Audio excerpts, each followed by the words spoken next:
Yes, dreamers. Welcome to my hotel room in Klagenfurt after my TEDx talk. Today I gave a talk about how lucid dreaming is one of the most powerful new interventions for treating trauma and PTSD. But right now, I want to talk to you about my workshop coming up this weekend, 15th and 16th of June, all online over Zoom. This is like my flagship weekend workshop, teaching you everything you need to learn how to lucid dream.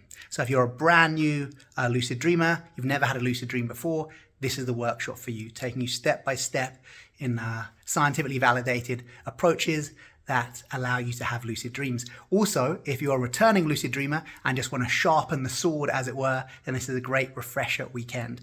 We'll look at all the Buddhist stuff, we'll look at all the science, we'll learn all the techniques, we'll do guided meditations, yoga nidras, visualization exercises, breathing techniques, 6 hours a day, starting at midday, 12 p.m. UK time.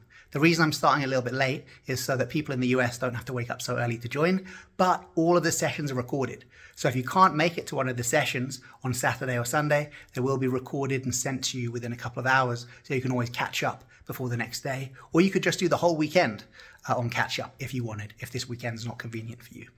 So 15th and 16th of June, online, lucid dreaming weekend. I hope to see you there. Thank you.